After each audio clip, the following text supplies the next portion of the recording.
आज के वीडियो में हम देखने वाले हैं हमारे रियल टाइम प्रोजेक्ट के नेक्स्ट सेशन के बारे में। तो जैसा कि हमने हमारे लास्ट सेशन में कुछ फुल स्टैक डेवलपमेंट के बारे में देखा और फुल स्टैक डेवलपमेंट के बारे में कुछ हमने मॉड्यूल क्रिएट किए। तो उस पर्टिकुलरली मॉड्यूल के बेस पे हम लोग मोनोलिथिक एप्लीकेशन क्रिएट करते हैं और उसको माइक्रो सर्विसेज में कन्वर्जन करते हैं और उस पर CI/CD परफॉर्म करते हैं with the help of develop strategy. तो अब हम उसका और आगे डिटेल में देखते हैं कैसे हम लोग रियल टाइम प्रोजेक्ट पे काम करते हैं इंडस्ट्री में। तो पहले जैसा कि मैंने पहले एक्सप्लेन किया है कि what is our full stack development. तो फुल स्टैक डेवलपमेंट में जो भी हमारे पास में ऐसे डेवलपर जो फ्रंट एंड पे भी काम कर सकते हैं और बैक एंड पे भी काम कर सकते हैं और डेटाबेस पे भी काम कर सकते हैं। तो ऐसे डेवलपर को इंडस्ट्री में as a full stack developer बोला जाता है। तो full stack developer as a front end back end database related सारी टेक्नोलॉजी का नॉलेज होना चाहिए फुल स्टैक डेवलपमेंट के लिए। फिर उस पर्टिकुलरली फुल स्टैक डेवलपमेंट पे काम किया जो हमारा प्रोजेक्ट है, उस पर्टिकुलरली प्रोजेक्ट पे जो भी हमारा डेवलपमेंट होता है उसके आगे वो काम सबमिट होता है हमारी आगे की ऑपरेशनल टीम को। तो वो एज ए डेवऑप्स इंजीनियर का जॉब होता है आगे का। हम देखेंगे आगे डेवऑप्स में कैसे वो डिटेल डेवऑप्स इंजीनियर काम करते हैं डिटेल में। तो ये जस्ट एक क्विकली इंट्रोडक्शन है, मैंने प्रीवियसली काफ़ी एक्सप्लेन किया है।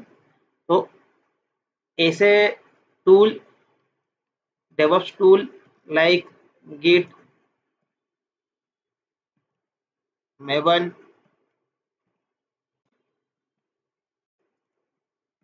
Jenkins,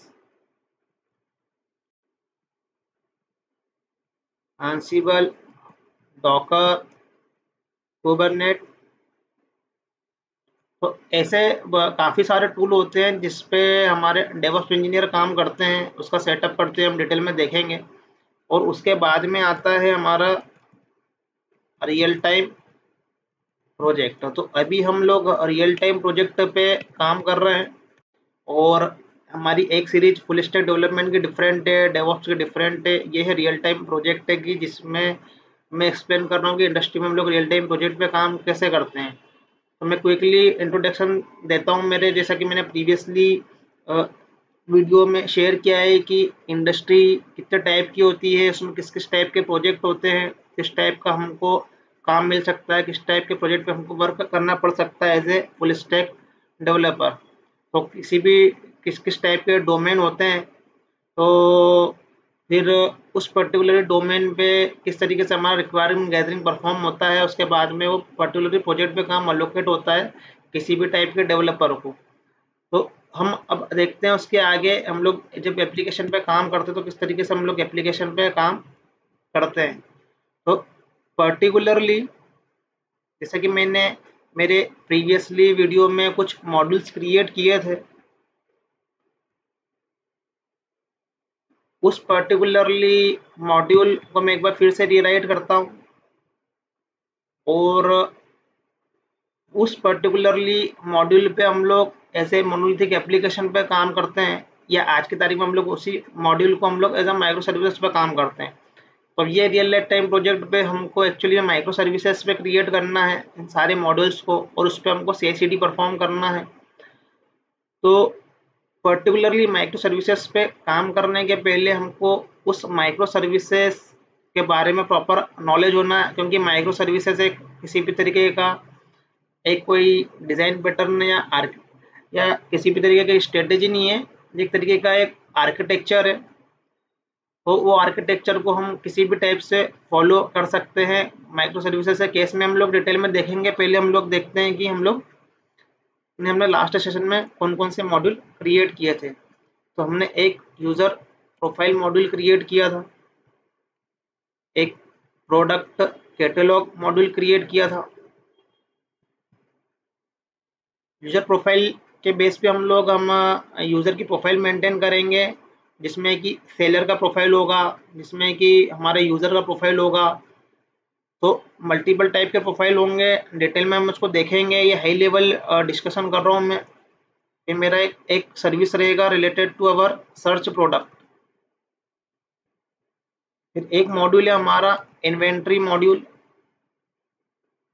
कोई प्रोडक्ट हम सर्च करेंगे तो वो उसके इन्वेंट्री में अवेलेबल है कि नहीं है, तो एक इन्वेंट्री रिलेटेड मॉड्यूल है। एक हमारे पास में है कार्ट मॉड्यूल, जिसमें कि हम सारे प्रोडक्ट को कार्ट में ऐड करेंगे हमारे, जैसे कि हम लोग किसी भी ई कॉमर्स एप्लीकेशन में देखते हैं। फिर हमारे पास में है कि ऑर्डर मॉड्यूल। एक हमारे पास में है payment module. After the payment हमारी शिपिंग की कुछ सर्विसेज स्टार्ट हो गई, तो हमारे पास में है ये शिपिंग का मॉड्यूल।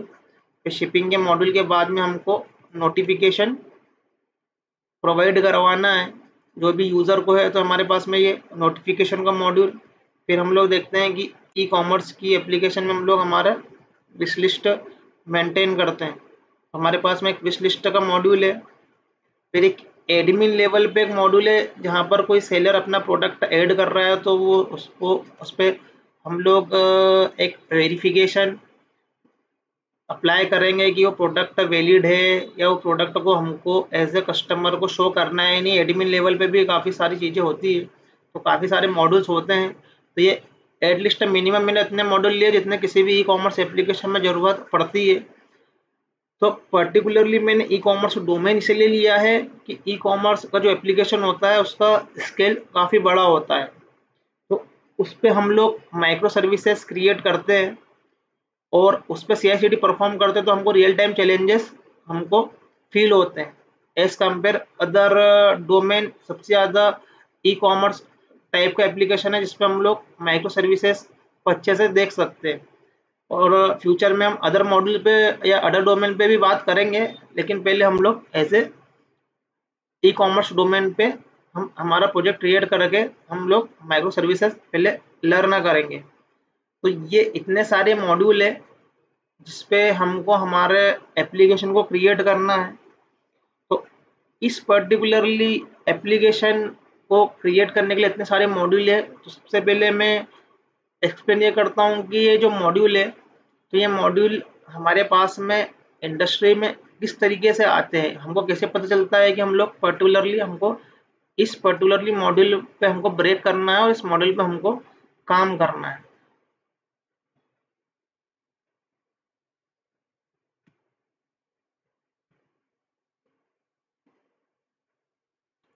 तो ये जितने भी मॉड्यूल है मैं उस पर्टिकुलरली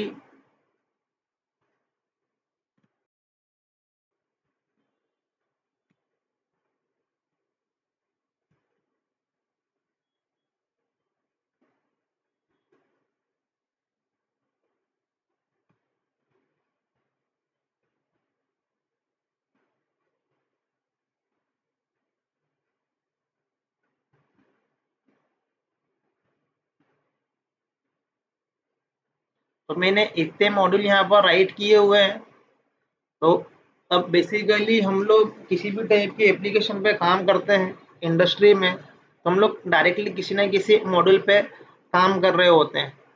जब भी हम लोग इंडस्ट्री में ज्वाइन करते हैं तो हम किसी न किसी मॉड्यूल पे काम कर रहे होते हैं। तो अब वो पर्टिकुलरली मॉड्यूल किसी न किसी प्रोजेक्ट का होता है, तो वो प्रोजेक्ट या तो न्यू प्रोजेक्ट होगा या वो मेंटेनेंस प्रोजेक्ट होगा जो ऑलरेडी काफ़ी सालों से चल रहा है, उसका मेंटेनेंस हो रहा है। या वो हो सकता है वो प्रोजेक्ट माइग्रेशन का प्रोजेक्ट हो, वो एक टेक्नोलॉजी से दूसरी टेक्नोलॉजी में माइग्रेट हो रहा हो। तो किसी भी टाइप के प्रोजेक्ट पे काम करने को मिल सकता है। तो पर्टिकुलरली स्पेस से प्रोडक्ट जो क्रिएट हो रहा है वो इस टाइप के प्रोजेक्ट पे काम करने की संभावना कम होती है। तो हमारे पास में बेसिकली ज़्यादा प्रोजेक्ट या तो मेंटेनेंस फेज के रहते हैं या वो माइग्रेशन फेज के रहते हैं। तो मेंटेनेंस के लिए, माइग्रेशन के लिए हमको एक स्किल डेवलपर की ज़रूरत होती है, जिसमें स्किल्स हो एनालिसिस करने का कि जो पर्टिकुलर जो कोड पहले से रिटर्न है या जो पहले से डेवलपर राइट करे गए हैं, उस पर्टिकुलरली प्रोजेक्ट के लिए एक हमारे पास में एक स्किल्ड होना चाहिए, स्किल्ड डेवलपर होना चाहिए। उसको हमको समझना है और उसमें हमको हमारा नया कोड राइट करना है, नए नए फीचर ऐड करना है। तो मैं पहले क्विकली इंट्रोडक्शन देता हूँ कि एक पर्टिकुलरली इंडस्ट्री में पहले होता क्या है, उसके बाद में हम लोग इसी पर्टिकुलर मॉड्यूल को हम लोग समझेंगे कि हम लोग उसको कैसे माइक्रो सर्विसेज में हम लोग उसको क्रिएट करेंगे। तो मैं क्विकली पहले राइट कर देता हूँ कि एक इंडस्ट्री में कैसे होता है। तो ये मॉड्यूल जैसे कि हमारे पास में आया है, हमको पर्टिकुलरली इतने सारे मॉड्यूल्स पे हमको काम करना है। तो उस पर्टिकुलरली मॉड्यूल पे काम करने के पहले क्या क्या हुआ है। तो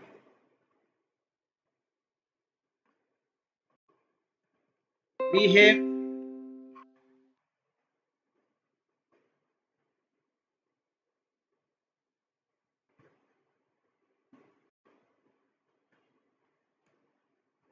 get requirement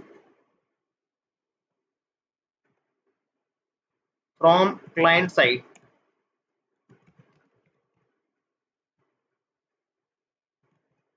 by business team. तो हमारी इंडस्ट्री में एज ए बिजनेस टीम होती है, बिजनेस एनालिस्ट होते हैं जो कि क्लाइंट से कम्युनिकेट करते हैं, जो हमारे लिए प्रोजेक्ट लेकर आते हैं। सर्विस बेस्ड कंपनी है तो वो प्रोजेक्ट हमारे कंपनी के लिए आता है जिसपे हमको काम करना होता है, और प्रोडक्ट बेस्ड कंपनी होती है तो उनका खुद के प्रोडक्ट होते हैं।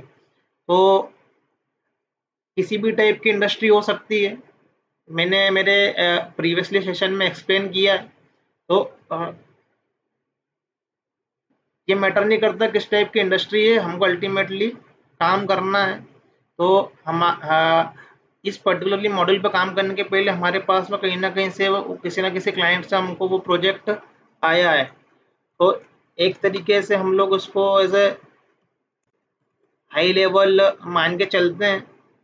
फिर उस पर्टिकुलरली प्रोजेक्ट के बाद में उस पर क्या होता है, इंडस्ट्री में डिस्कशन होता है। आर्की आर्किटेक्ट लेवल पे एक डिस्कशन होता है जिसके अंदर आर्किटेक्ट डिसाइड करता है कि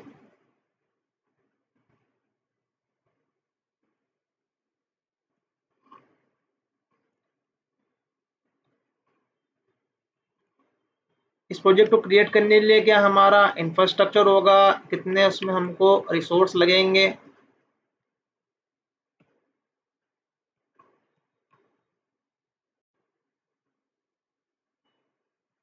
रिसोर्स मतलब यही कितने क्यूए लगेंगे, कितने डेवलपर लगेंगे, कितने उसमें पर्टिकुलरली हमारे पास में बोल सकते हैं ऑपरेशन टीम के बंदे लगेंगे, कुछ भी हो सकता है। तो ये आर्किटेक्ट के लेवल पे डिसाइड होता है, जिसके बेस पे क्या होता है कि एक कॉस्टिंग डिसाइड होती है उस पर्टिकुलरली प्रोडक्ट की, कितना हमको काम करना है, कितना हमको एफर्ट लगेंगे, उसके अकॉर्डिंगली वो प्रोडक्ट इंडस्ट्री में आएगा, उस पर हमको काम करना पड़ेगा। तो ये मॉड्यूल क्रिएट करने के पहले, जिस मॉड्यूल पे हम लोग देख रहे हैं काम करने वाले, उसके पहले ये सब चीज़ें होती है। तो बोल सकते हैं कि हमने क्लाइंट से रिक्वायरमेंट लिए ऐसे हाई लेवल, और आर्किटेक्चर लेवल पे वो चीज़ें कन्वर्ट हुई है। अब वो चीज़ें होने के बाद में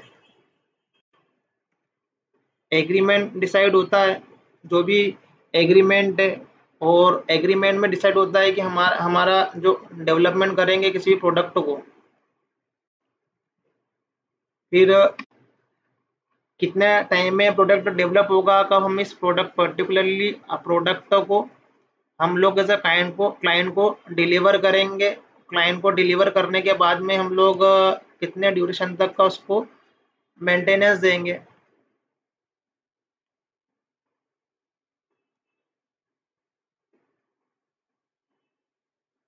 और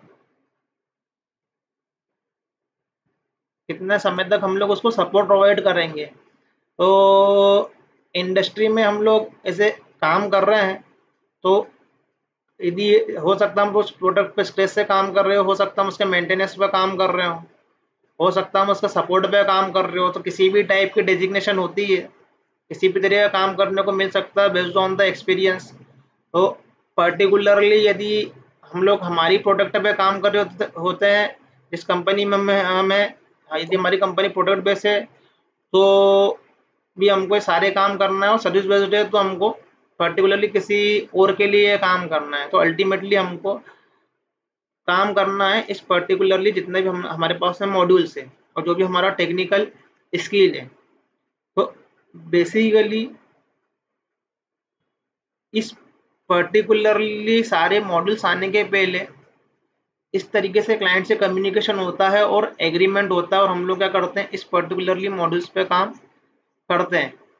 तो अब इस पर्टिकुलरली मॉड्यूल पे काम करने के पहले हमारे पास में आर्किटेक्ट लेवल पे सारी की सारा जो रिक्वायरमेंट गैदरिंग हुआ है और जो भी डिसाइड हुआ है, तो हमको समझना पड़ेगा कि वो पर्टिकुलरली रिक्वायरमेंट किस टाइप का होता है, और उस पर्टिकुलर रिक्वायरमेंट के बेस पे हम लोग जब हमारे पर्टिकुलरली मॉड्यूल पे या प्रोजेक्ट पे काम करते हैं, तो वो काम कैसे होता है और कैसे वो इंडस्ट्री में काम रेगुलर बेसिस पे चलता है। तो मैंने ये एक्सप्लेन इसलिए कर रहा हूँ मैं कि रियल टाइम प्रोजेक्ट पे काम करने से पहले हमारा माइंडसेट हो कि इंडस्ट्री में काम कैसे होता है, क्योंकि हमको सीधा सब्जेक्ट टेक्नोलॉजी लर्न करके सीधे हम लोग काम स्टार्ट नहीं कर देते हैं। इंडस्ट्री में काम करने के लिए हमको इंडस्ट्री के बारे में ही पता होना चाहिए कि उसके अंदर कोई भी सॉफ्टवेयर डेवलपमेंट कैसे होता है, उसकी SDLC लाइफ साइकिल क्या है, सॉफ्टवेयर डेवलपमेंट लाइफ साइकिल क्या है, प्रोडक्ट क्रिएट होने कैसे क्रिएट होता है, कैसे क्लाइंट को डिलीवर होता है, तो ये हमको डिटेल में जानना जरूरी होता है। उसके बाद में हम लोग हमारे टेक्निकल पार्ट पे देखेंगे। तो बेसिकली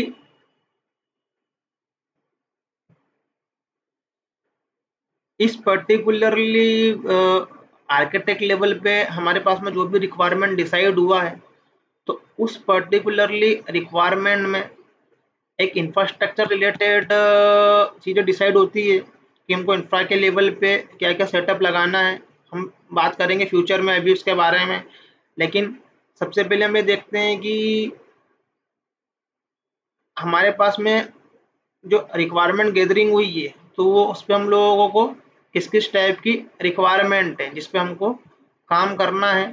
तो पर्टिकुलरली जो इंडस्ट्री में काम करते हैं, तो रिक्वायरमेंट दो टाइप की होती है क्लाइंट साइड से।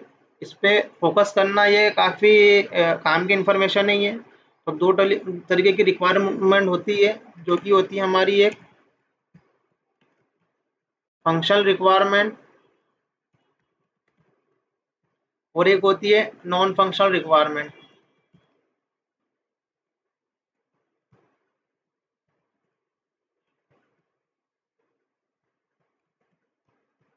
तो बेसिकली ये टू टाइप्स की रिक्वायरमेंट है। अब जो हमारे पास में जो हमारी फंक्शनल रिक्वायरमेंट है, उसके अंदर हमको क्या करना है कि एनालिसिस करना है जो भी क्लाइंट की रिक्वायरमेंट है।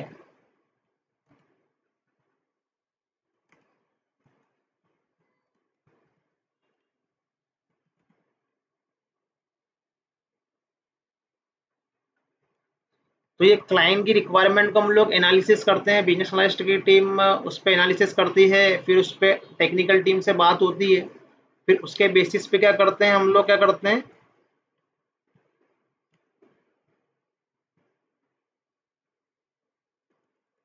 डिज़ाइन डेवलप करते हैं कि इस पर्टिकुलर रिक्वायरमेंट को हम लोग कैसे डिज़ाइन करेंगे।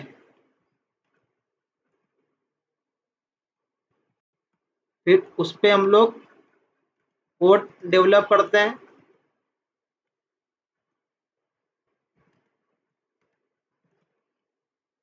इस पर पर्टिकुलरली उस कोड को बिल्ड करते हैं और उस बिल्ड किए कोड को हम लोग क्या करते हैं, क्लाइंट को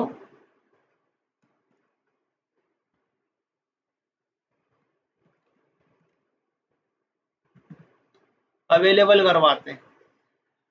तो ये तो हमारी एज ए फंक्शनल रिक्वायरमेंट का पार्ट हो गया, जिसमें कि हमको पर्टिकुलरली रिक्वायरमेंट को एनालिसिस करना है और उसके डिज़ाइन को क्रिएट करना है, उसके ऊपर डेवलप करना है कोड को, उस कोड का बिल्ड क्रिएट करना और क्लाइंट के लिए अवेलेबल करवाना है, जिस पे भी क्लाइंट उसका आगे का जो भी उस पर टेस्टिंग या उस पर्टिकुलरली क्लाइंट को उस पर्टिकुलरली अपने प्रोडक्ट को वो टेस्ट करेगा, चेक करेगा कि उसकी रिक्वायरमेंट फुलफिल हो रही है नहीं। ये हाई लेवल रिक्वायरमेंट ये का पार्ट हो गया ये, क्योंकि हम लोग उसको बोलते हैं फंक्शनल रिक्वायरमेंट। तो बेसिकली इस फंक्शनल रिक्वायरमेंट के पहले हमारे आर्किटेक्ट लेवल पे डिसाइड होता है कि हमारे प्रोजेक्ट में कितने मॉड्यूल्स है। तो जैसे कि मैंने पहले राइट किया कि user profile, product catalogue, search, product inventory, cart, order, ये सब डिफरेंट डिफरेंट मॉड्यूल है। तो इन डिफरेंट डिफरेंट मॉड्यूल के लिए डिफरेंट डिफरेंट फंक्शनल रिक्वायरमेंट होगी, डिफरेंट डिफरेंट उसके लिए टीम काम करेगी, डिफरेंट डिफरेंट रिसोर्सेस काम करेंगे पर्टिकुलरली मॉड्यूल के लिए। तो ये हर एक मॉड्यूल के लिए हमको फंक्शनल रिक्वायरमेंट एनालिसिस करना है और उसके ऊपर हमको डेवलप करना है, कोड बिल्ड करना है और क्लाइंट के लिए अवेलेबल करवाना है। और उसके बाद क्लाइंट को डिलीवर करने के बाद क्लाइंट उसको टेस्ट करेगा कि उसका पर्टिकुलर रिक्वायरमेंट फुलफिल हुआ है या नहीं। उसके अकॉर्डिंगली बिलिंग होगी, जो भी एग्रीमेंट साइंड होता है उसके अकॉर्डिंगली। तो ये एज ए फंक्शनल रिक्वायरमेंट की बात हो गई कि ये फंक्शनल लेवल पे क्या क्या होता है। अब हम देखते हैं नॉन फंक्शनल लेवल पे क्या क्या है।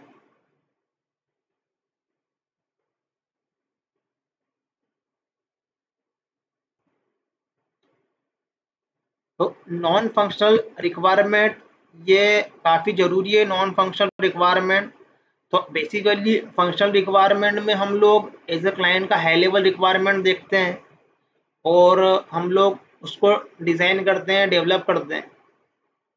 तो फॉर एग्जांपल के लिए किसी भी तरीके का एप्लीकेशन हो या हम किसी भी टाइप का जब हम लोग लर्न कर रहे होते हैं तो हम बेसिकली जावा लर्न कर रहे होते हैं या कोई पर्टिकुलरली यूआई टेक्नोलॉजी लर्न कर रहे होते हैं, तो हम लोग छोटे छोटे प्रोजेक्ट बनाते हैं और उस पर हम लोग हमारा क्रूड ऑपरेशन परफॉर्म करते हैं। और उस पर्टिकुलरली क्रूड ऑपरेशन परफॉर्म करने के बाद हम देखते हैं कि हमारा फंक्शनलिटी प्रॉपर वर्क कर रहा है या नहीं। तो ऐसा ही क्लाइंट के अकॉर्डिंगली हम लोग क्लाइंट की फंक्शनलिटी परफॉर्म कर लेते हैं। जैसा क्लाइंट का रिक्वायरमेंट है उसके अकॉर्डिंगली हम लोग बैकएंड में या फ्रंट एंड में जिस हम लोग हमारा कोड राइट करते हैं। जैसे कि हमारा यहाँ पर एनालिसिस करने के बाद में और डिज़ाइन करने के बाद में जो भी क्लाइंट का रिक्वायरमेंट है, अब पर्टिकुलरली उस क्लाइंट के रिक्वायरमेंट के बेस पे हम लोग कोई प्रोडक्ट क्रिएट कर रहे हैं और प्रोडक्ट को क्रिएट करने के बाद हम कोड राइट कर रहे हैं और सब कुछ ठीक है एज ए फंक्शनलिटी वाइज, तो इतना काफ़ी नहीं होता है किसी भी रियल टाइम प्रोजेक्ट के लिए। पहली बात। फिर दूसरी बात यह है कि हम लोग कोई प्रोजेक्ट यहाँ पर डिज़ाइन कर रहे हैं, डेवलप कर रहे हैं, तो हम लोग डिफरेंट डिफरेंट मॉड्यूल को कर रहे हैं। तो ये अलग अलग मॉड्यूल का फंक्शन रिक्वायरमेंट अलग अलग होगा, उसके बेसिस पर उसका कोड डिफरेंट डिफरेंट होगा। तो ये इस पर्टिकुलरली डिफरेंट डिफरेंट मॉड्यूल के लिए हम लोग जब एप्लीकेशन राइट करेंगे तो पर्टिकुलरली मॉड्यूल्स के लिए अलग अलग टीमें काम कर रही होगी, तो उस पर्टिकुलरली सारे मॉड्यूल का जो एक मिक्स होगा, सारे मॉड्यूल को हम लोग एज ए ऐड करके हम लोग क्लाइंट को डिलीवर करते हैं। जो पूरा के पूरा प्रोजेक्ट होगा तो काफ़ी वो बड़ा प्रोजेक्ट होगा, उसका काफ़ी सारी फंक्शनलिटी होगी उसके अंदर और काफ़ी सारे उसके अंदर एज ए उसका बिल्ड का साइज क्या होगा, काफ़ी बड़ा होगा। तो पर्टिकुलरली इतने हमारा जो फंक्शन रिक्वायरमेंट लेने के बाद जब हम लोग डिलीवरी देंगे, डिलीवरी देने के बाद में क्लाइंट को जो भी प्रोजेक्ट हम लोग डिलीवर करेंगे फिर वो रियल टाइम में लाइव होगा जो प्रोजेक्ट और उसको एंड यूज़र उसको यूज़ करेंगे।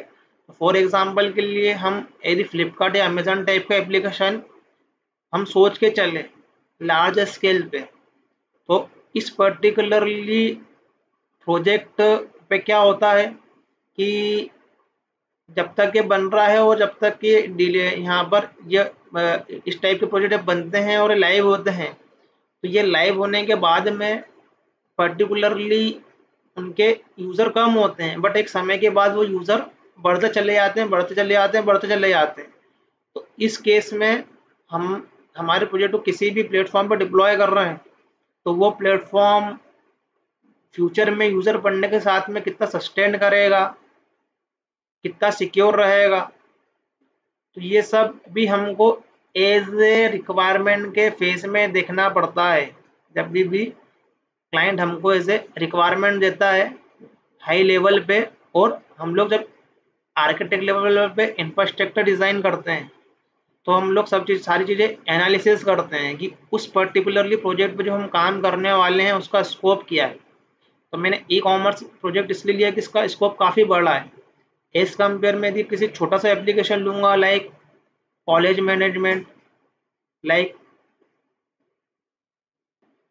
स्टूडेंट मैनेजमेंट या हॉस्पिटल मैनेजमेंट या कोई भी छोटे प्रोजेक्ट जो कॉलेज टाइम पे किए हुए होते हैं, उनका जो स्कोप है कम होता है, उसके यूज़र कम होते हैं। तो किसी भी टाइप के प्रोजेक्ट का या प्रोडक्ट का एक अपना एक स्कोप होता है, वो उसके नंबर ऑफ यूज़र कितने हैं, कितने यूज़र उसके फ्यूचर में बढ़ने वाले हैं। तो ये सब प्लानिंग का पार्ट होता है पहले कि हमारा प्रोडक्ट कितना सस्टेन करेगा। तो प्रोडक्ट या प्रोजेक्ट के भी अलग अलग टाइप होते हैं। तो इसी में जहाँ पर हम लोग फंक्शनैलिटी बिल्ड कर रहे हैं वो हमारा फंक्शनल रिक्वायरमेंट का पार्ट है।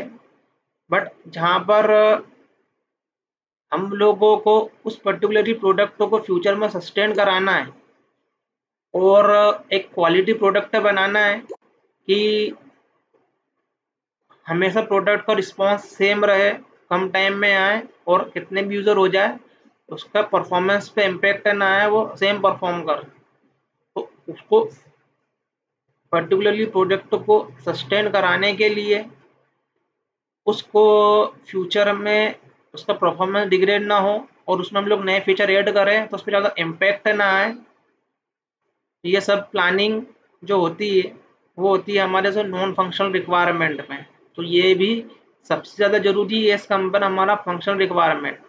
फंक्शनल एस्पेक्ट से हम लोग हम जैसा हमारा रिक्वायरमेंट हम उसको फुलफिल करते हैं, बट जो नॉन फंक्शनल रिक्वायरमेंट है उससे हमको हमारे प्रोडक्ट को मार्केट में सस्टेन करवाना है। तो उस पर्टिकुलरली नॉन फंक्शनल रिक्वायरमेंट में क्या क्या होता है मैं क्विकली राइट कर देता हूँ, फिर हम लोग उसको ऑब्वियसली जब डेवलप करेंगे तो हम और डिटेल में डिस्कशन करेंगे इसका। तो नॉन फंक्शनल रिक्वायरमेंट में सबसे ज़्यादा ज़रूरी होती है हमारी सिक्योरिटी की। तो पर्टिकुलरली जो हमारा प्रोडक्ट है जो हम लोग क्लाइंट को डिलीवर कर रहे हैं वो कितना सिक्योर होगा, ये भी नॉन फंक्शनल रिक्वायरमेंट का पार्ट होगा। हमने कुछ एप्लीकेशन पे काम हमने डिलीवर किया है और उस पर यदि हमारी प्रॉपर सिक्योरिटी नहीं है, कोड लेवल सिक्योरिटी नहीं है और हैकर ने हैक कर लिया है तो हमको काफ़ी बिजनेस लॉस हो सकते हैं। तो हमको सिक्योरिटी एश्योरेंस करना पड़ेगी एप्लीकेशन के लेवल पे भी, सर्वर के लेवल पे भी। तो ये नॉन फंक्शनल रिक्वायरमेंट का पार्ट है। तो जैसे कि हम लोग एप्लीकेशन लेवल पे सिक्योरिटी मेंटेन करते हैं, टेक्निकली उसके अंदर हम लोग सैनिटाइज करेंगे रिक्वेस्टों को और हमको चेक करना होगा पर्टिकुलरली इनपुट को, इसमें सिक्योरिटी लेवल इंटरसेप्टर लगते हैं या फिर पर्टिकुलरली जो रोल बेस्ड और सिक्योरिटी होती है वो ऑथेंटिकेशन ऑथराइजेशन का पार्ट होता है, वो डिफरेंट है। बट एप्लीकेशन लेवल सिक्योरिटी भी होती है जिसमें कि हम लोग कोई एसक्यूएल इंजेक्शन है या क्रॉस साइट स्क्रिप्टिंग है, कोई कोड इंजेक्ट कर रहा है हैकर हमारे पर्टिकुलरली सर्वर साइड में, तो काफ़ी सारी सिक्योरिटी होती है। तो ये हमको यहाँ पर एश्योर करना है। और सर्वर लेवल पर सिक्योरिटी होती है कि कोई हमारे पास में सर्वर पे जो मैसेज आ रहा है तो हमको सर्वर को भी सिक्योर करना है। तो पर्टिकुलरली सर्वर सिक्योर करना मीन्स इंफ्रा के लेवल पे हमको सिक्योरिटी प्रोवाइड करना है, कोई हमारे एज ए नेटवर्क में नहीं एंटर करे। तो ये हमको नॉन फंक्शनल रिक्वायरमेंट में एश्योरेंस करना पड़ता है। तो पर्टिकुलरली सिक्योरिटी ये नॉन फंक्शनल रिक्वायरमेंट का पार्ट है। फिर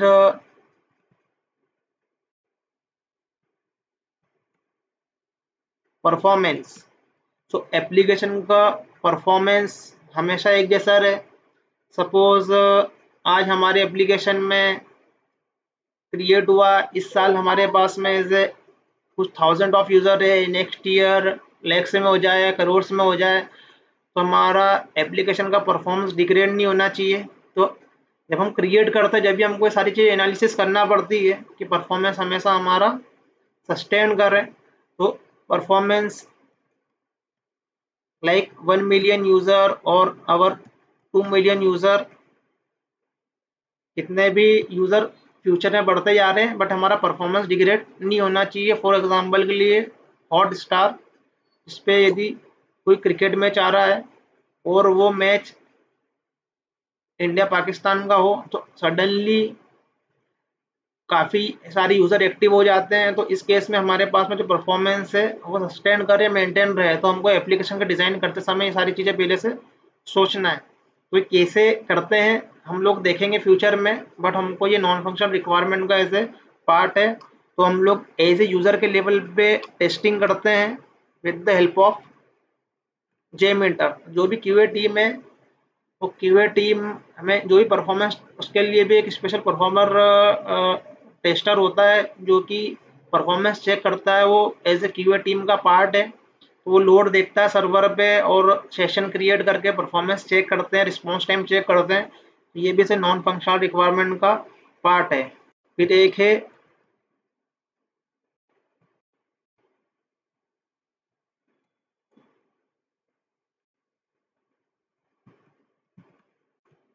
अवेलेबिलिटी। तो अवेलेबिलिटी का मीनिंग ये है कि कोई भी हमारा एप्लीकेशन है तो हमको 24 hour should be available. Application का टाइप पे डिपेंड करता है। तो यदि मेरा ई कॉमर्स प्रोडक्ट है तो ऐसे एप्लीकेशन को हमेशा ही अप रहना जरूरी है, अवेलेबल रहना जरूरी है। हम इसको डाउन नहीं कर सकते हैं। फॉर एग्जांपल के लिए IRCTC कुछ टाइम के लिए डाउन होता है नाइट में, मेंटेनेंस के लिए जो भी एक्टिविटी है, बट हमको अवेलेबिलिटी एश्योर करना है। क्योंकि यदि फॉर एग्जांपल के लिए हमारा यदि बिग बिलियन डे हो उस टाइप का और फ्लिपकार्ट टाइप का एप्लीकेशन हो और कुछ मिनट्स के लिए भी यदि वो डाउन हो जाए, तो पर्टिकुलरली करोड्स का हमको बिजनेस लॉस हो सकता है। तो ये भी हमको एश्योर करना पड़ता है अवेलेबिलिटी। तो बेसिकली अपना जो प्रोडक्ट है वो हाई लेवल प्रोडक्ट है, ई कॉमर्स प्रोडक्ट, तो अवेलेबिलिटी एश्योर करना काफ़ी ज़रूरी है।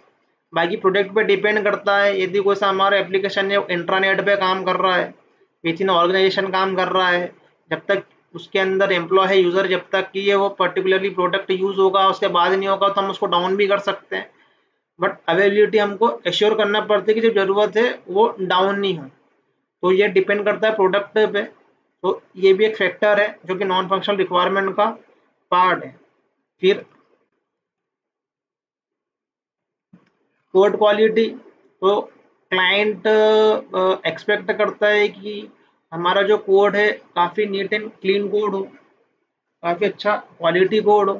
तो जब भी हम लोग डेवलपर के लेवल पे हमारा कोड डेवलप करते हैं, प्रोडक्ट डेवलप करते हैं, तो ऑब्वियसली इंडस्ट्री में काम करते समय उस पर क्वालिटी चेक होती है कोड की। तो पर्टिकुलरली हमको किसी भी तरीके से कोड राइट नहीं कर देना है, क्योंकि वो ऐसे किसी न किसी टूल से होकर निकलता है जिसमें क्वालिटी चेक होती है। तो पर्टिकुलरली उसकी रिपोर्टिंग होती है कि किस टाइप का क्या क्या उसके अंदर कोड में क्या क्या इशू है, या कोड प्रॉपरली फॉर्मेटेड है नहीं है, क्या वल्नरेबिलिटी है कोड में। तो कोड क्वालिटी चेक करने के लिए इंडस्ट्री में टूल होते हैं लाइक सोनार क्यूब। तो सोनार क्यूब की हेल्प से हम लोग ऐसे कोड क्वालिटी चेक करते हैं। तो पर्टिकुलरली किसी भी तरह का कोड डेवलपमेंट टीम से राइट करते हैं, और जब उसका बिल्ड बनता है तो उसकी रिपोर्टिंग होती है जिसके अंदर वो सोर्स कोड में क्या क्या इश्यूज हैं, तो वो उसकी रिपोर्ट जनरेट होती है। तो कोड क्वालिटी पे भी काफ़ी ध्यान दिया जाता है। ये भी हमारा नॉन फंक्शनल रिक्वायरमेंट का पार्ट है। तो इंडस्ट्री में काम करना अलग चीज़ है और पर्टिकुलरली लर्न करना चीज़ें अलग है। फिर सॉलिड प्रिंसिपल। तो जब भी हम लोग कोड फॉलो कर रहे हैं तो हमको इस तरीके का कोड राइट करना है कि उसमें हम लोग जब नए फीचर ऐड करते हैं या कुछ उसमें मॉडिफिकेशन करते हैं, तो कुछ ऐसा ड्रास्टिकली मॉडिफिकेशन नहीं होना चाहिए कि उससे सारे एप्लीकेशन में कहीं इम्पैक्ट आ गया। हम एक जगह चेंज कर रहे हैं, उसका इम्पैक्ट मल्टीपल जगह पे आ गया है। तो हमको सॉलिड प्रिंसिपल एश्योर करना है, इस तरीके से हमारा कोड राइट करना है कि सिर्फ उस पर्टिकुलरली मॉड्यूल पर उसका इम्पैक्ट रहे, उससे रिलेटेड उसका इम्पैक्ट हो।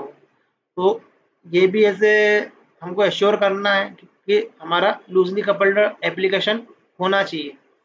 तो इसी चीज़ को हम लोग मोनोलिथिक के केस में देखेंगे, माइक्रो सर्विसेज के केस में देखेंगे। तो एप्लीकेशन में काम करते करते काफ़ी सारी चैलेंजेस आते हैं और पर्टिकुलरली उसके लिए क्या क्या रिजोल्यूशन होते हैं, हम उस पर बात करेंगे। तो यही हमारा गोल है इस रियल टाइम प्रोजेक्ट सीरीज का। फिर नॉन फंक्शनल रिक्वायरमेंट में हमारे पास में आता है यूनिट टेस्टिंग।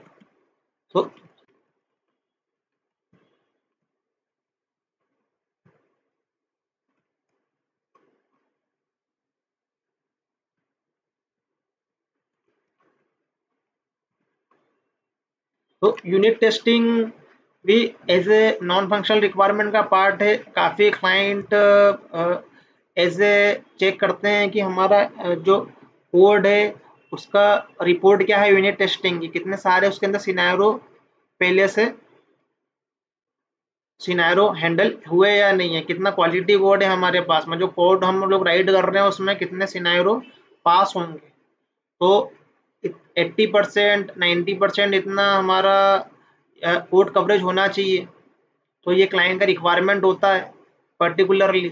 तो इतने सारे हमको यूनिट टेस्ट केसेस उस पर राइट करने पड़ते हैं कि हमारा जो लॉजिक है वो पर्टिकुलरली उस पर किस किस टाइप का क्या क्या उसके अंदर कवर किया हुआ है। तो ये भी ऐसे नॉन फंक्शनल रिक्वायरमेंट का पार्ट है। सिर्फ फंक्शनल रिक्वायरमेंट लेके हमको डिज़ाइन ही करना इम्पोर्टेंट नहीं है, उसको उसमें क्वालिटी लाना, अच्छा कोड राइट करना, उसको काफ़ी सारे उसको उसके लिए कवरेज हमको लेके आना है, उसके अंदर यूनिट टेस्ट के साथ राइट करना है। तो पर्टिकुलरली ये भी ज़रूरी होता है। फिर उसके बाद में कोड कवरेज, तो हम लोग एज ए टूल यूज़ करते हैं पीएमडी जेके को कोड।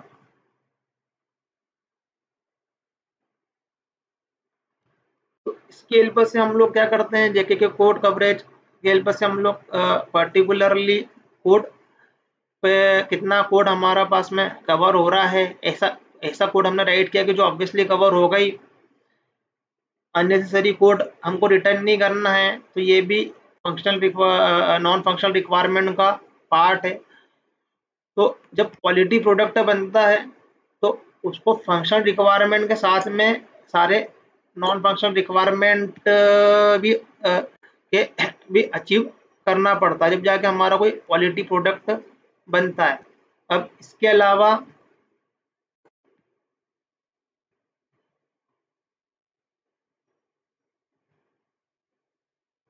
अब ये प्रोडक्ट हमारे पास में जब सस्टेन करेगा या जब सपोर्ट टीम उस पर काम करेगी या कोई भी मेंटेनेंस टीम काम करेगी, तो उनको ऑब्वियसली लॉक की ज़रूरत होगी। उनको कोई बग फिक्स करना होगा या कुछ इशू आएंगे प्रोडक्शन पे, तो उनको लॉक की ज़रूरत होगी, या उनको लास्ट कुछ मंथ के लॉक चाहिए रहेंगे तभी उनको लॉक की ज़रूरत होगी।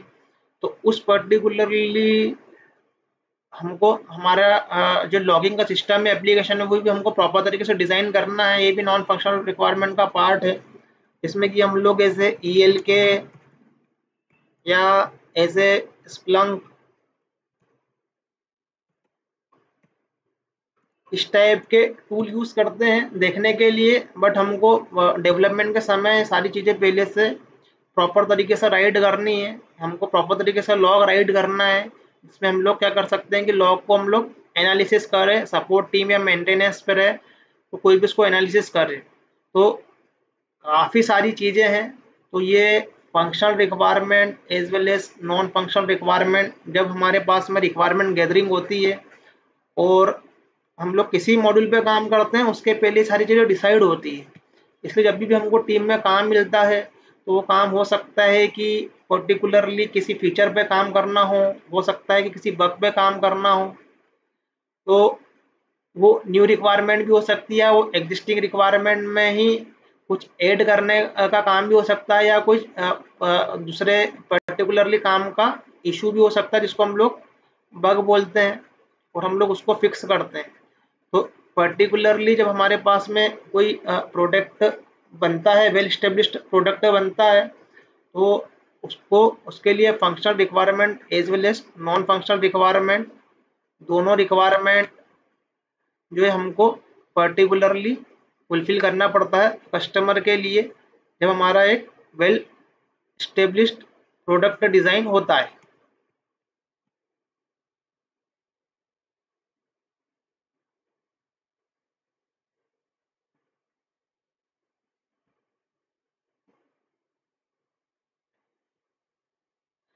तो फिर से मैं एक्सप्लेन करता हूँ, जैसे कि मैंने पहले सारे मॉड्यूल राइट किए यहाँ पर। अब ये मॉड्यूल पे हम लोग एज ए लर्नर होते हैं और सीधे एक्सपेक्ट करते हैं कि हमको हमको सीधे किसी ना किसी मॉड्यूल पे काम करना है। तो सबसे पहले ये सारी चीज़ें भी हमको as a real time project के हिसाब से पता होना चाहिए कि हम ये क्यों कर रहे हैं, इंडस्ट्री में काम कैसे होता है। काम करना ज़रूरी नहीं है, उस इंडस्ट्री के बारे में, वो सॉफ्टवेयर को डेवलपमेंट या क्वालिटी लाने में क्या क्या प्रोसेस से निकलना पड़ता है, ये भी हमारे लिए जानना ज़रूरी है। तो पर्टिकुलरली हम लोग इतने मॉड्यूल पे काम करेंगे, माइक्रो सर्विसेज उस पर क्रिएट करेंगे, उसको डिप्लॉय करेंगे। और उस माइक्रो सर्विस पे काम करने के पहले हमको ये भी चीज़ें हमारे माइंड में रखना है, functional requirement as well as non functional requirement.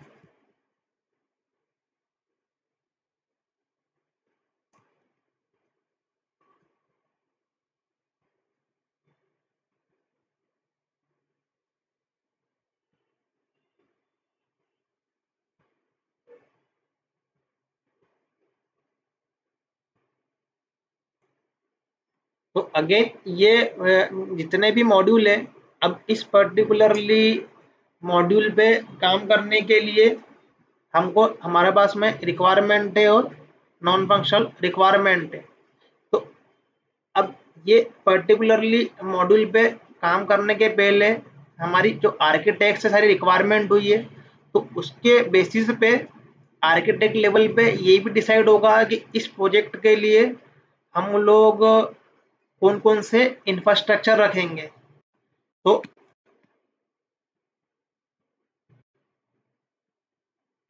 अब बेसिकली हम लोग डायरेक्टली डेवलपर काम करना नहीं स्टार्ट कर देता है। पहले तो हमको रिक्वायरमेंट गैदरिंग फेज से निकलना पड़ता है, जो कि हाई लेवल पे बिजनेस एनालिस्ट की टीम या वहाँ से रिक्वायरमेंट लेके आती है, और ये डिज़ाइन होता है, काफ़ी सारे डिज़ाइन डॉक्यूमेंट होते हैं और वो डेवलपर क्यूए को असाइन होते हैं, जिस पे डेवलपर क्यूए काम करता है। तो ये एक मॉड्यूल का डिस्क्रिप्शन है। तो हम लोग मॉड्यूल पे काम करना स्टार्ट करेंगे, लेकिन ये भी जानना जरूरी है कि वो मॉड्यूल पे काम स्टार्ट होने के पहले कैसे कैसे क्या क्या चीज़ें हम हमारे पास में होना चाहिए और किन किन चीज़ों का नॉलेज हमको पहले से चाहिए। तो सबसे ज़्यादा ज़रूरी ये होता है कि इंडस्ट्री में काम करने के लिए एज ए आर्किटेक्ट लेवल पे जो चीज़ें डिज़ाइन हुई हैं, उसमें सबसे ज़्यादा इंपॉर्टेंट होता है हमारा इंफ्रास्ट्रक्चर, कि हमारा जो प्रोजेक्ट बनेगा, जो हमारा प्रोडक्ट बनेगा, वो किस इंफ्रास्ट्रक्चर पे डिप्लॉय होगा, किस इंफ्रास्ट्रक्चर पे वो लाइव होगा, वो किस इंफ्रास्ट्रक्चर पे वो एक्सेस होगा वो। तो एज ए डेवलपर हम तो हमारे लोकल मशीन पे काम कर लेंगे, बट वो काम करने के बाद में दिखेगा कहाँ पर, वो टेस्ट कहाँ पर होगा, क्लाइंट टीम उसको कहाँ से देखेगी, बिजनेस टीम उसको कहाँ से देखेगी। तो उस पर्टिकुलरली इंफ्रास्ट्रक्चर को डेवलप करने के लिए डिफरेंट डिफरेंट इंडस्ट्री में एनवायरनमेंट होते हैं, जिसमें कि मैं हाई लेवल पर राइड कर देता हूँ कि एक एनवायरनमेंट होता है जिसको हम लोग बोलते हैं ऐसे क्यूए एनवायरनमेंट या एसआईटी एनवायरनमेंट, जहाँ पर हमारा जो क्यूए की टीम है उस पर्टिकुलरली प्रोडक्ट को वो टेस्ट करती है, उस पर क्वालिटी एश्योरेंस परफॉर्म करती है। मैं डिटेल में बताऊंगा ये डेवऑप्स में।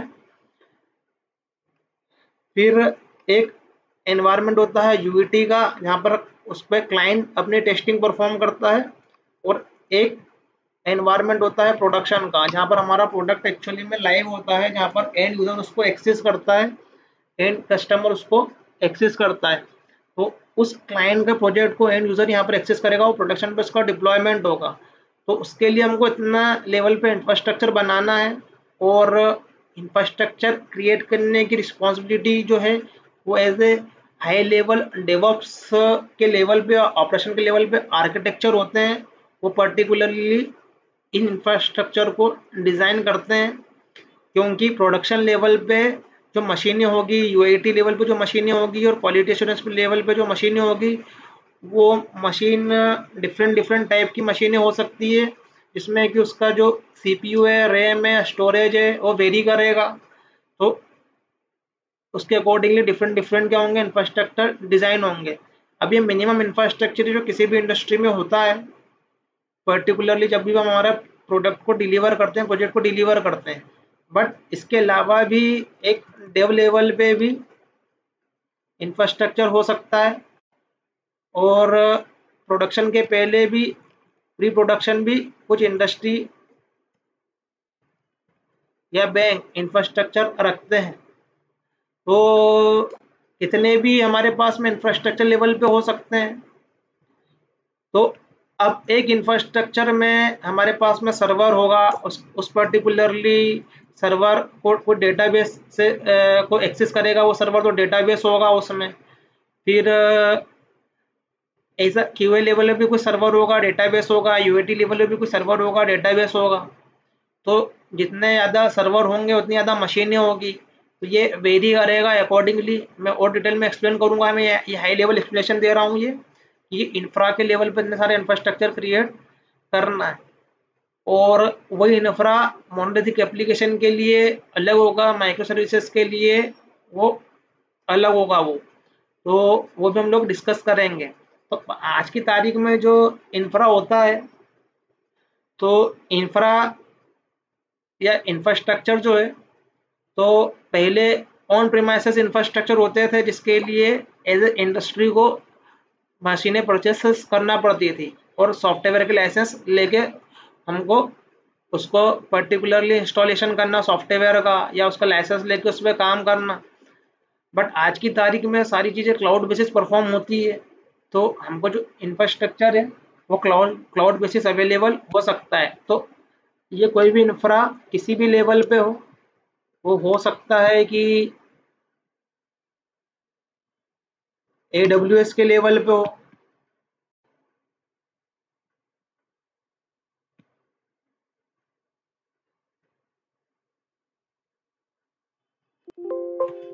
हो सकता हो वो इंफ्रा जो है हमारे पास में ऐसे अज्यूर का हो सकता है वो हमारे पास में इंफ्रा ऐसे गूगल क्लाउड का हो, या हो सकता है कि इंफ्रा पर हम लोग हाइब्रिड क्लाउड भी यूज़ कर सकते हैं। कुछ सर्विसेज हम AWS की ले रहे हैं, कुछ एज्यूर की ले रहे हैं, कुछ गूगल की ले रहे हैं।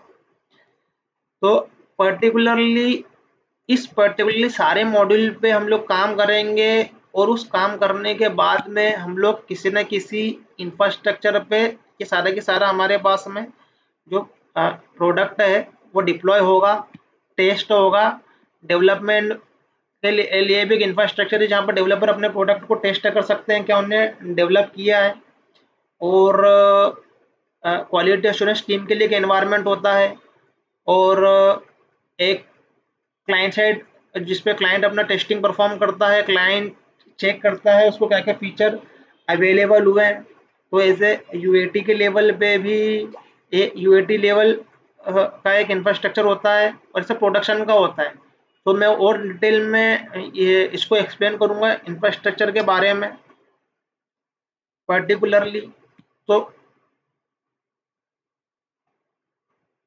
तो हमारे पास में कौन कौन सी इंफॉर्मेशन हो गई है जो कि पर्टिकुलरली, तो अल्टीमेटली हमको सारे मॉड्यूल पे काम करना है, और उस पर हमको माइक्रो सर्विसेज क्रिएट करना है सारे मॉड्यूल्स के ऊपर। स्प्रिंग बूट का यूज़ करके हम लोग माइक्रो सर्विसेज क्रिएट करेंगे, स्प्रिंग क्लाउड का यूज़ करके हम लोग माइक्रो सर्विसेज क्रिएट करेंगे। बट माइक्रो सर्विसेज क्रिएट करने के पहले भी काफ़ी सारी स्टोरी है, ये इंडस्ट्री में हम काम कर रहे हैं, तो उसके लिए हमको सारी स्टोरी पता होना चाहिए। हमको डायरेक्ट ही हम लोग सीधे काम स्टार्ट नहीं कर देते, क्योंकि जब तक हमको ये चीज़ें प्रॉपरली पता नहीं होगी, तो कोडिंग के लेवल पे जो हमको इशू आते हैं या जब हम लोग काम करते हैं, तब हमको एक रोबस्ट कोड राइट करना पड़ता है, जिसमें हमको पहले से सारी चीज़ें सोचना पड़ती है। क्वालिटी लाने के लिए सारी चीज़ें पहले से राइट करना पड़ती है कि मैंने जो मेरा कोड राइट किया है उसका माइडी फ्यूचर इम्पैक्ट ये हो सकता है। माइडी पे रिक्वायरमेंट बाद में चेंज हुआ तो मुझे मेरा जो कोड है वो एक क्वालिटी कोड नहीं है, तो एक ये सारी चीज़ें थोड़े एक्सपीरियंस से आती है। तो रियल टाइम प्रोजेक्ट पे काम करने के लिए हमको थोड़ा इस चीज़ों का नॉलेज होना चाहिए। अब यहाँ तक के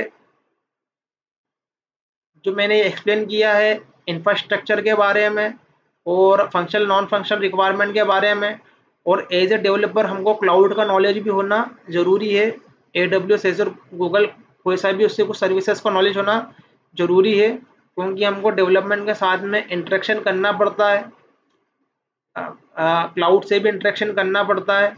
और हो सकता है जो हमको इंडस्ट्री के से जो मशीनें अलोकेट हुई है, तो हमको हमारा काम करने के लिए उस क्लाउड की भी जो हम बोलते हैं वर्चुअल मशीन हमको अलोकेट होती है, हम लोग उस पर अपना काम करते हैं।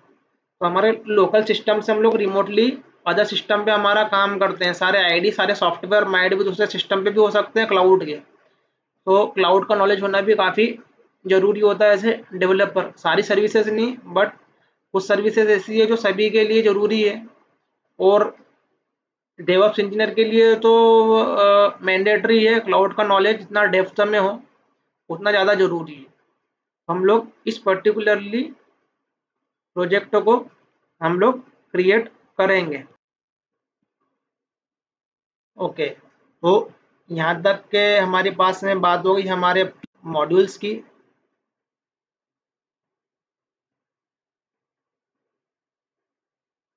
हमको ये सारी मॉड्यूल्स पे काम करना है।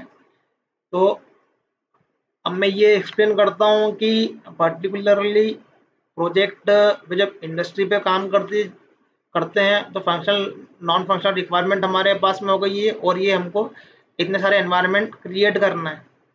तो पर्टिकुलरली एक क्विकली इंट्रोडक्शन देता हूँ मैं हाई लेवल पे कि इन रिक्वायरमेंट के बाद में गैदरिंग करने के बाद में या इंफ्रास्ट्रक्चर डिसाइड होने के बाद में डेवलपर पे काम आने के पहले क्या क्या होता है, क्या क्या हमारे पास में हमको एज पहले से ही इंफ्रास्ट्रक्चर के लेवल पे क्या क्या मिलता है, और उसके बाद में कैसे डेवलपर पे को कैसे काम असाइन होता है, और कैसे हम लोग माइक्रो सर्विस पे काम करेंगे। तो हम एज ए डेवलपर जब माइक्रो सर्विस पे काम करेंगे तो क्या हमारे पास में पहले से अवेलेबल है और क्या हमको काम करना है। तो काफ़ी सारे स्टूडेंट के ये क्वेश्चन होते हैं। तो पर्टिकुलरली कैसे हमको काम असाइन होता है, कैसे हम उस पर काम करते हैं, और इंटरव्यू में काफ़ी सारी चीज़ें डिस्कशन होती है जो कि हमारे ऐसे सॉफ्टवेयर प्रोसेस लाइफ साइकिल से रिलेटेड करती है वो उस पर। तो पर्टिकुलरली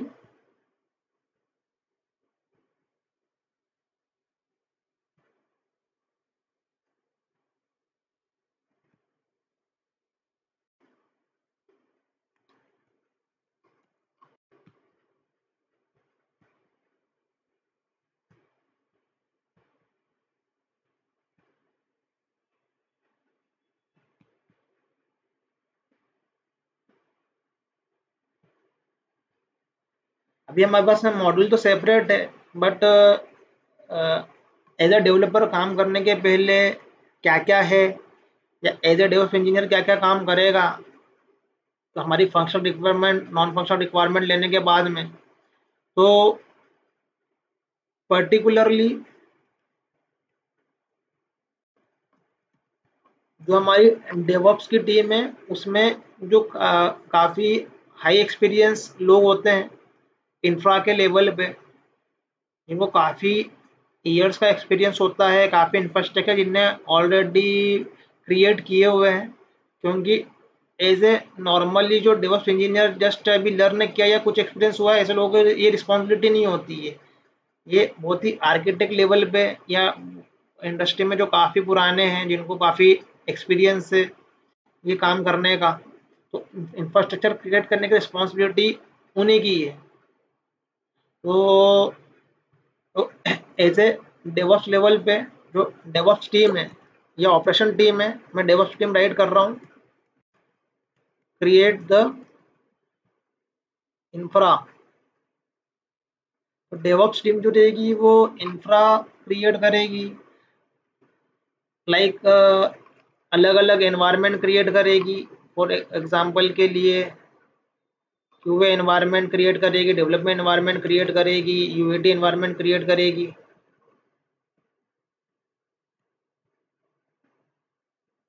तो डेवऑप्स टीम में वो इंफ्रास्ट्रक्चर वो क्या करेगी, क्रिएट करेगी और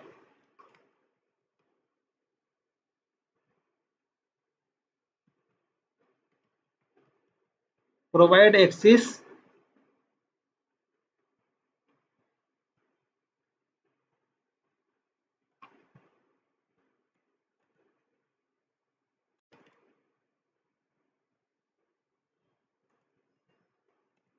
और करस्पॉन्डिंग टीम को उसके एक्सेस प्रोवाइड करेगी।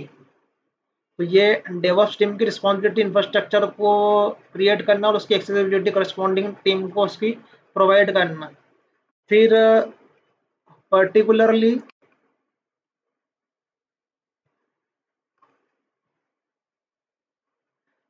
जब हम लोग इंडस्ट्री पे काम कर रहे होते हैं तो हमारे जो काम होते हैं तो वो पर्टिकुलरली जो काम है वो किसी न किसी बिजनेस प्रोसेस पे हमको अलोकेट होते हैं। तो इंडस्ट्री में जैसे कि हम यूज़ करते हैं अजाइल मेथोडोलॉजी, तो अजाइल मेथोडोलॉजी पे हमारे काम होते हैं, तो उस पर्टिकुलरली अजाइल प्रोसेस का जो सिस्टम है वो किसी न किसी सॉफ्टवेयर पे हम लोग सॉफ्टवेयर की हेल्प से उस अजाइल मेथोडोलॉजी पे काम करते हैं। तो वो सॉफ्टवेयर का नाम है जीरा। तो जीरा हमको इंस्टॉलेशन करना पड़ता है। तो डेवऑप्स टीम की रिस्पॉन्सिबिलिटी है कि वो एज ए उस पर्टिकुलरली सॉफ्टवेयर को हमको एक्सेस प्रोवाइड करें, या उसको पर्टिकुलरली किसी भी जो कि हाई लेवल अथॉरिटी है तो वो उस पर्टिकुलरली प्रोजेक्ट के लिए जीरा का जो लाइसेंस है उसको वो परचेस करता है और सारे के सारे टीम मेंबर्स को उसका एक्सेसिबिलिटी दिलवाता है बेस्ड ऑन द रोल। उनको उस पर्टिकुलरली प्रोजेक्ट को लोड करते हैं और उसको जो भी उस पर्टिकुलरली मॉड्यूल पे प्रोजेक्ट पे काम करने वाले बंदे हैं उनको उनका एक्सेस होता है। तो प्रोवाइड द एक्सेस ऑफ जीरा या सोर्स कोड मैनेजमेंट टूल है लाइक गिट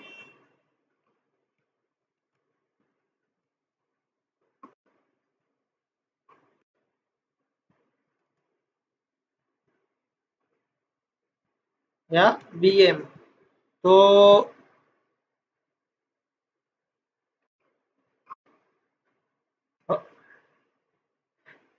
ये डेवॉप्स टीम भी कर सकती है, कोई हाई लेवल पे कोई भी पर्सन कर सकता है ये जिसके पास में ये है वर्चुअल मशीन प्रोवाइड करवाना। पर्टिकुलरली ये डेवॉप्स टीम की रिस्पॉन्सिबिलिटी है। फिर गिट का एक्सेस दिलवाना, प्रोजेक्ट के अकॉर्डिंगली अलग अलग रिपोजिटरी क्रिएट होती है उसके लाइसेंस लेना पड़ते हैं।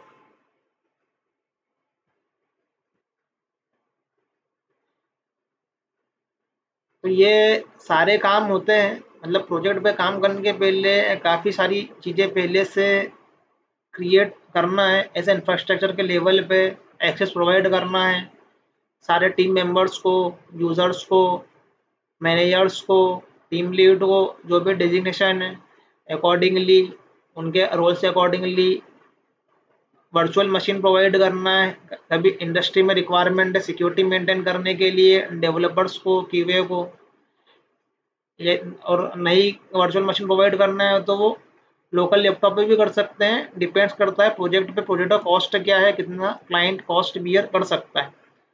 तो और मैं डिटेल में एक्सप्लेन करूंगा डेवॉप्स में, काफ़ी चीज़ें मैं एक्सप्लेन करूंगा। जस्ट मैं हाई लेवल प्रोजेक्ट पे काम करने के पहले मैं एक्सप्लेनेशन कर रहा हूँ मैं। फिर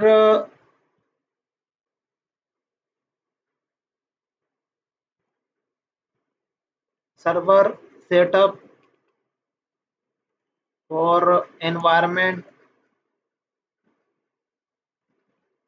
तो एनवायरनमेंट जितने भी सारे एनवायरनमेंट है लाइक एसआईटी, प्रोडक्शन, यूएटी, सब पे सर्वर सेटअप करना, ये सब डेवऑप्स टीम की रिस्पॉन्सिबिलिटी है जो कि वन टाइम करना ही है।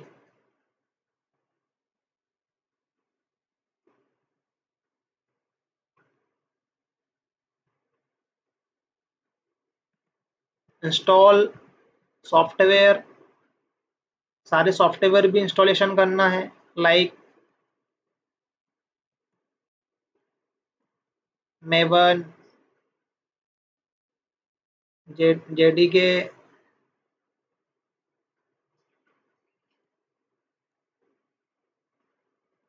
जेनकिंस,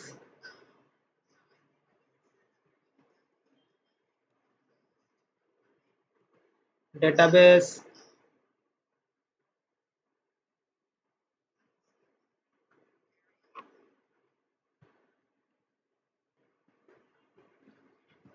जेफ्रॉग फॉर आवर आर्टिफैक्ट्री, जहाँ पर हम हमारा बिल्ड मेंटेन करेंगे। फिर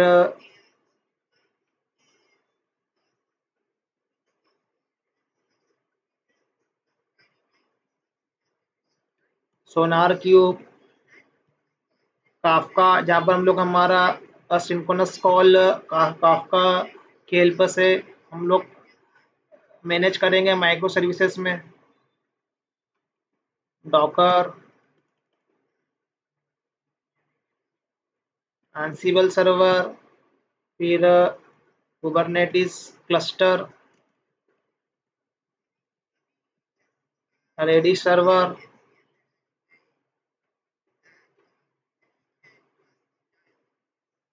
मेलिंग,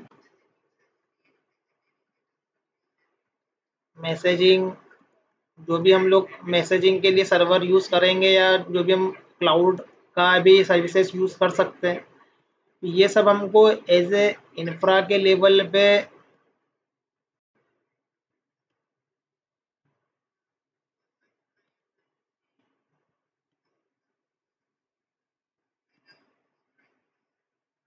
तो इंफ्रा के लेवल पे काफ़ी सारी चीज़ें इंस्टॉलेशन करना है। तो इसमें कुछ चीज़ें होगी जो कि पर्टिकुलरली जो रिसोर्सेज होंगे तो वो प्रोडक्शन के लेवल पे वेरी करेंगे, अलग होंगे, और वही एज ए यूएटी पे या फिर एज ए क्यूए के क्वालिटी एश्योरेंस के इंफ्रास्ट्रक्चर पे वो वेरी करेंगे, क्योंकि प्रोडक्शन एनवायरनमेंट काफ़ी उनका हार्डवेयर क्वालिटी या फिर उनके पर्टिकुलरली जो हम बोल सकते हैं जो रैम है या कैशिंग में मैकेनिज्म है तो काफ़ी स्ट्रॉन्ग होंगे एज कम्पेयर अदर एनवायरनमेंट। तो ये सब इंफ्रास्ट्रक्चर क्रिएट करने की responsibility as a DevOps team की है, और प्रोवाइड करना एक्सेस तो काम करने के पहले सारे सेटअप पहले से करना पड़ता है।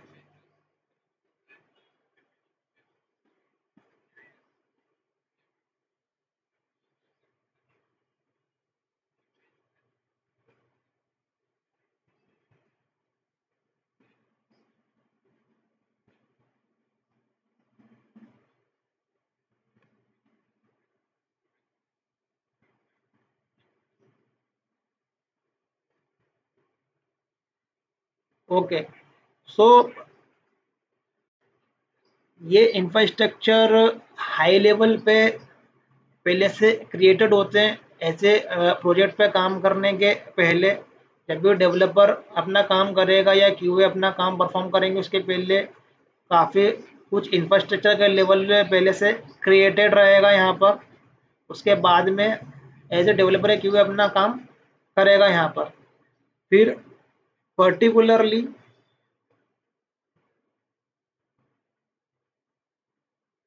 ये इंफ्रास्ट्रक्चर क्रिएट होने के बाद में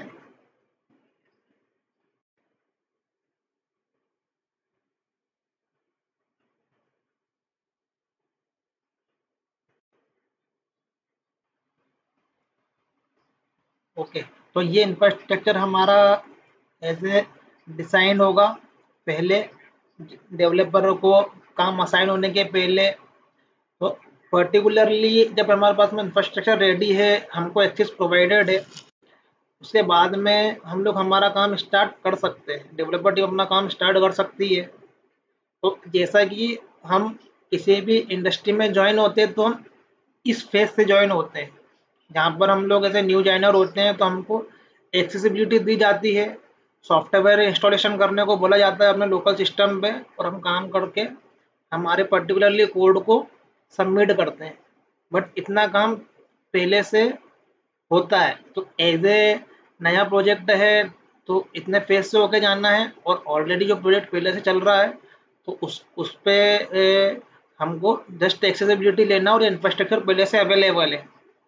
तो एज ए डेवऑप्स इंजीनियर हमको इंफ्रास्ट्रक्चर कैसे क्रिएट होता है इसका भी नॉलेज होना काफ़ी ज़रूरी है। और एज ए डेवलपर अब हम आगे देखेंगे कि हम लोग एज ए डेवलपर रोल पे आते हैं तो कैसे हम लोग काम करते हैं इस पर्टिकुलरली मॉड्यूल्स पे। तो मॉड्यूल्स पर काम हम करेंगे फ्यूचर में, बट वैसे देखते हैं कि हम लोग किस तरीके से काम करते हैं। तो पर्टिकुलरली प्रोजेक्ट पे काम करने के लिए काफ़ी सारी होती है meetings,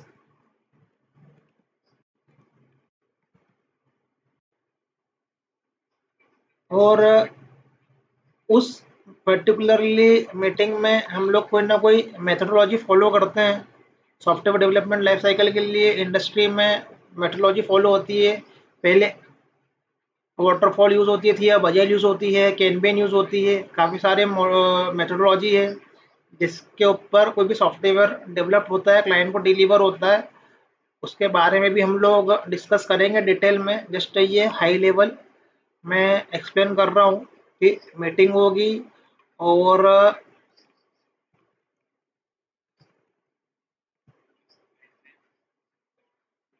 create EPIC. EPIC means जो भी यदि प्रोजेक्ट नया रहता है, एकदम नया रिक्वायरमेंट आता है तो पहले इपिक क्रिएट होते हैं।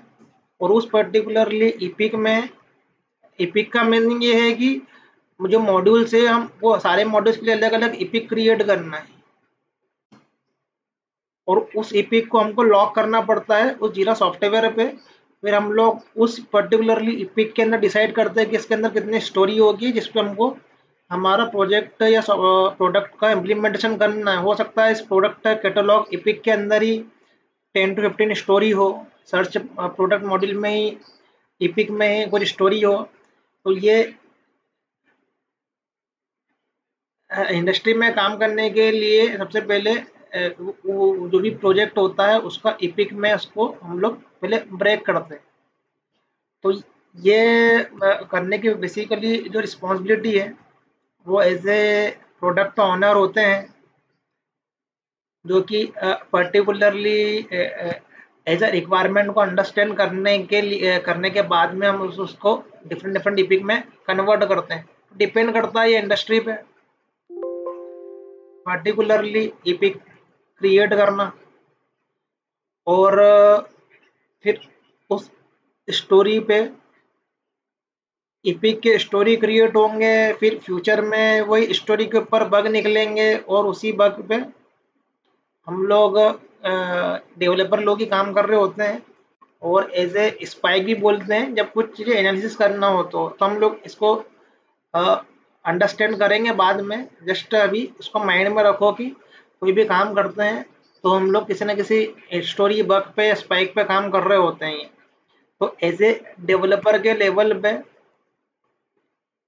मेथोडोलॉजी में इस ये सारे फेज को टर्मिनोलॉजी का हमको नॉलेज ऐसे होना चाहिए। अब कोई भी डेवलपर को इंडस्ट्री ज्वाइन करता है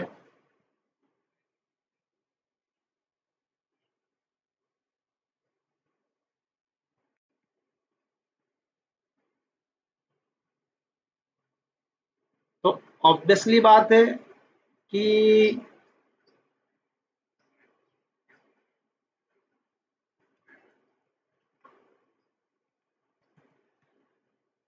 उसको कोड एक्सेस करना पड़ता है, वो रिपोजिटरी एक्सेस करना पड़ता है जिस पर उसको काम करना है।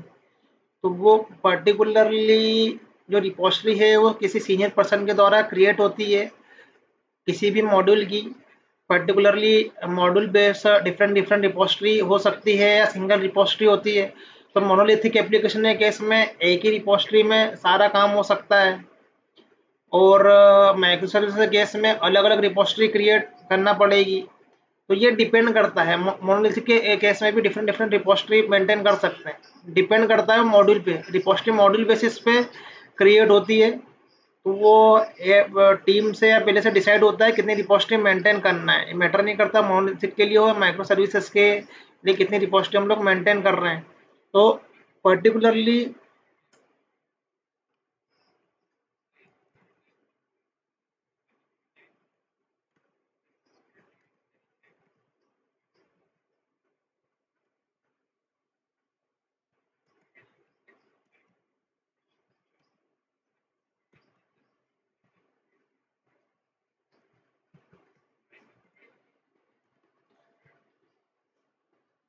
तो कोई भी सीनियर मेंबर होगा जो कि पहले एप्लीकेशन के लिए रिपोजिटरी क्रिएट करेगा।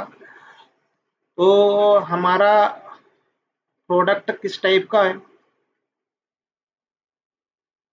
पर्टिकुलरली उस प्रोडक्ट को क्रिएट करने के लिए मुझे कितनी रिपोजिटरी मेंटेन करना है, तो आर्किटेक्चर लेवल पर डिसाइड होगी। कोई भी सीनियर मेंबर है उसके अकॉर्डिंगली यहाँ पर रिपोजिटरी क्रिएट कर लेगा जिस पर डिफरेंट डिफरेंट टीम काम करेगी।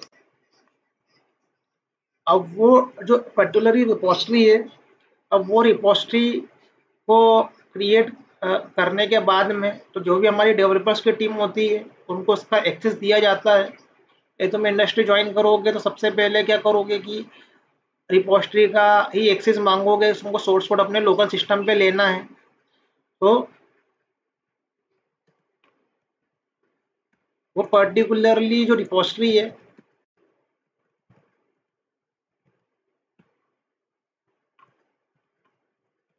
वो पूल की जाती है, इसका सोर्स कोड पूल किया जाता है by the developer, by the development team.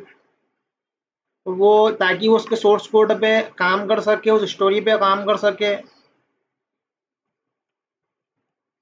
तो ऑलरेडी यदि नया प्रोजेक्ट क्रिएट करेंगे तो रिपोजिटरी के अंदर पर्टिकुलरली कुछ पहले से पैकेज क्रिएट करके रखेंगे, पहले से कुछ मॉड्यूल क्रिएट करके रखेंगे जिसपे हमको काम करना है।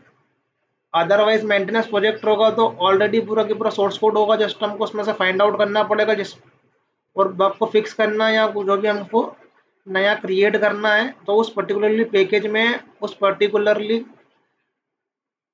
मॉड्यूल में हमको मॉडिफिकेशन करना पड़ेगा। तो वो कोड को, सोर्स कोड को, रिपोजिटरी को हमको हमारे सिस्टम पे लेना पड़ेगा। तो एज अ डेवलपर वो रिपोजिटरी को हमको हमारे सिस्टम पे पुल करना पड़ेगा। तो उसके लिए गेट का टूल लगता है जैसे डेवलपमेंट लेवल पे।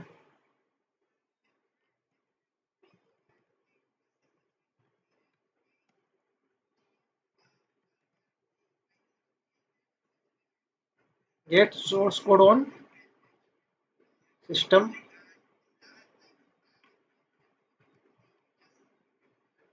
Start working on story.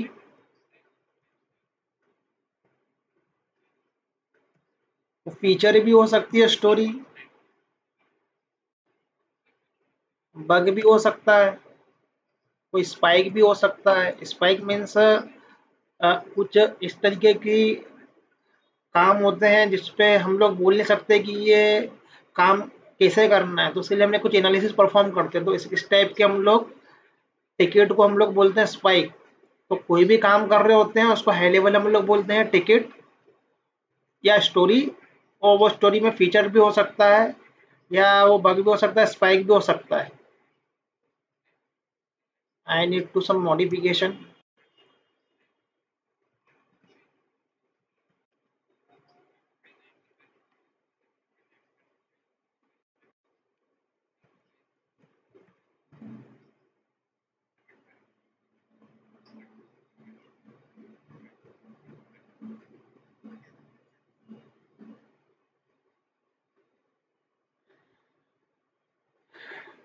तो ये वो स्टोरी हो सकती है, बग हो सकता है या स्पाइक हो सकता है, किसी भी तरीके का टिकट पे हमको काम करना पड़ सकता है।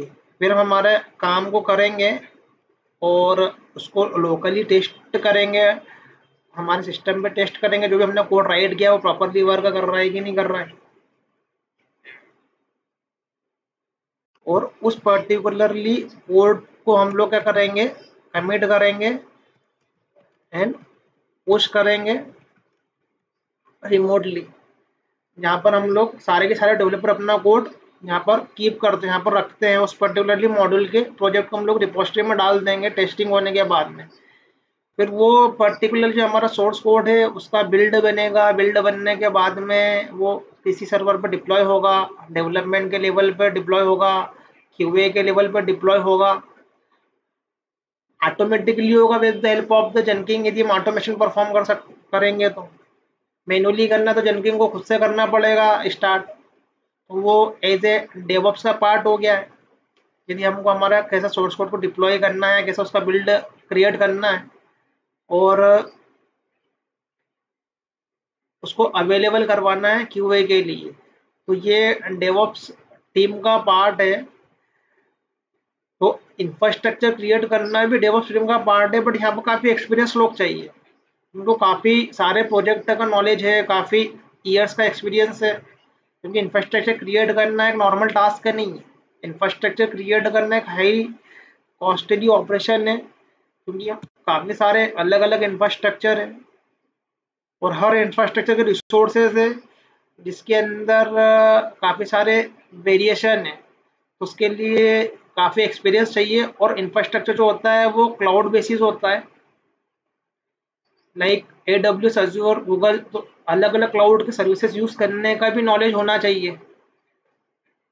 क्योंकि हम लोग हो सकता है इंफ्रास्ट्रक्चर डिज़ाइन करने के लिए कुछ सर्विसेज अलग क्लाउड के लिए, कुछ सर्विसेज अलग क्लाउड के लिए, एज ए हाइब्रिड क्लाउड में भी हम लोग इंफ्रास्ट्रक्चर क्रिएट कर रहे हैं।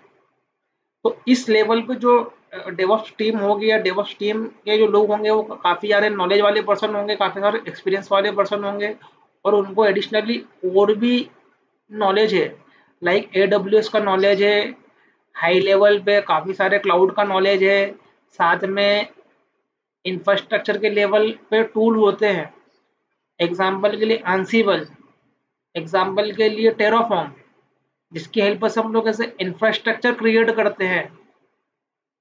हाई लेवल इंफ्रास्ट्रक्चर हम लोग क्रिएट कर सकते हैं इन टूल की हेल्प से डायरेक्टली। तो इस इंफ्रास्ट्रक्चर को क्रिएट करने के लिए जो लोग चाहिए वो काफ़ी एक्सपीरियंस चाहिए। और जब हम हमारे सोर्स कोड को डिप्लॉय करेंगे पर्टिकुलरली, और पर्टिकुलरली उस सोर्स कोड को डिप्लॉय करने के बाद जब बिल्ड बना के अवेलेबल करवाएंगे पर्टिकुलरली किसी भी एनवायरनमेंट पे, तो यहाँ पर भी डेवऑप्स टीम चाहिए। बट ये डेवऑप्स टीम यदि इतनी एक्सपीरियंस भी नहीं है तो भी चलेगा, क्योंकि यहाँ पर लेस एक्सपीरियंस पीपल या जो कुछ ईयर्स ऑफ एक्सपीरियंस के बंदे हैं डेवऑप्स में, वो भी ठीक है, क्योंकि यहाँ पे बिल्ड करना, डिप्लॉय करना, या उस पर्टिकुलरली जो ऑलरेडी क्रिएटेड इंफ्रास्ट्रक्चर है उसका मेंटेनेंस करना, तो उस पर्टिकुलरली काम करने के लिए लेस एक्सपीरियंस पीपल भी वर्क कर सकते हैं डेवऑप्स इंजीनियर। बट जब इंफ्रास्ट्रक्चर क्रिएट कर रहे हैं उस लेवल पे काफ़ी एक्सपीरियंस चाहिए। तो डेवऑप्स इंजीनियर का काम भी डिपेंड करता है इंडस्ट्री के अकॉर्डिंगली। तो जब प्रोजेक्ट इनिशियली लेवल पे क्रिएट होता है तब सारे एफर्ट लगा देना है हमको रिक्वायरमेंट गैदरिंग करने में या इंफ्रा को क्रिएट करने में। और जब प्रोजेक्ट मेंटेनेंस फेज में होता है तो काफ़ी सारी चीज़ें ऑलरेडी हो चुकी होती है। तो हमारे पास में जो लोग होते हैं जो उस पर्टिकुलर प्रोजेक्ट पे काम कर रहे होते हैं, वो एज ए ऑलरेडी एक ही काम को रिपीटेडली परफॉर्म कर रहे होते हैं।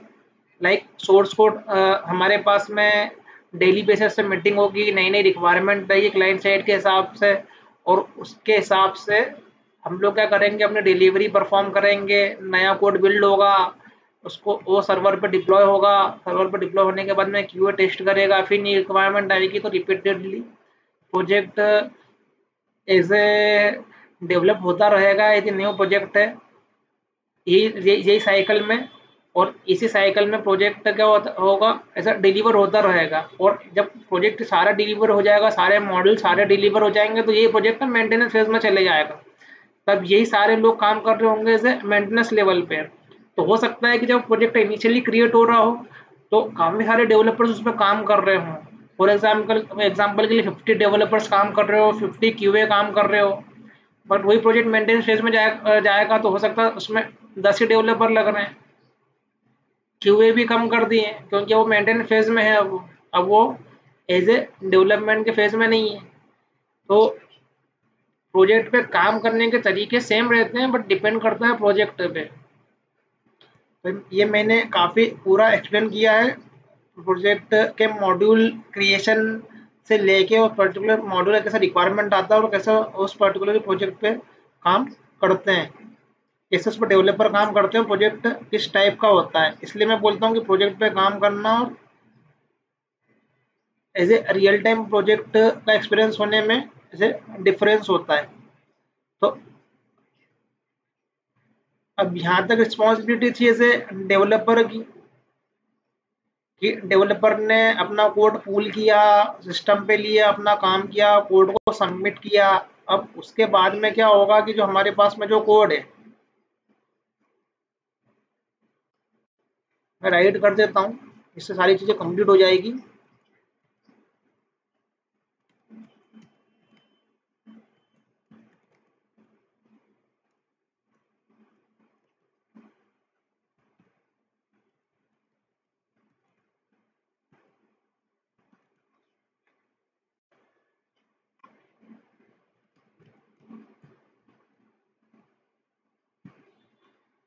तो कोड का बिल्ड बनेगा, वो डिप्लॉय होगा सर्वर पर, उसका जो आर्टिफैक्ट है, जो बिल्ड है, वो जेफ्रॉग रिपोजिटरी में स्टोर हो जाएगा वो, ताकि उस पर्टिकुलरली आर्टिफैक्ट को डिफरेंट डिफरेंट एनवायरनमेंट में रीयूज कर सके।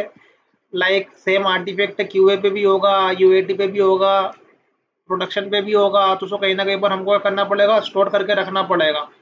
तो जेफ्रॉग सर्वर या नेक्सस सर्वर किसी भी टाइप का हमको अलग सर्वर मेंटेन करना पड़ेगा।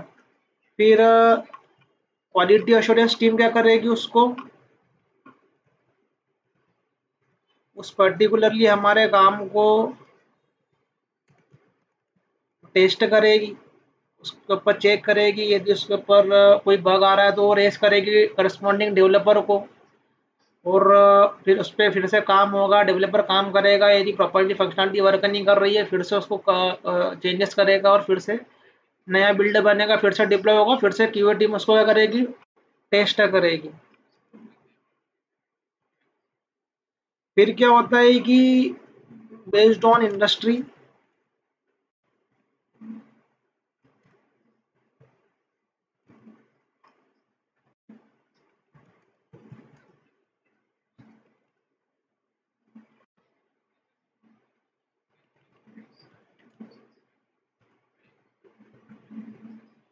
तो बेस्ड ऑन द इंडस्ट्री हमारी release cycle will be happening. यदि हम लोग हमारे प्रोडक्टों को लाइक मंथली या क्वार्टरली बेसिस पे हम लोग क्या कर रहे हैं, डिलीवर कर रहे हैं क्लाइंट को।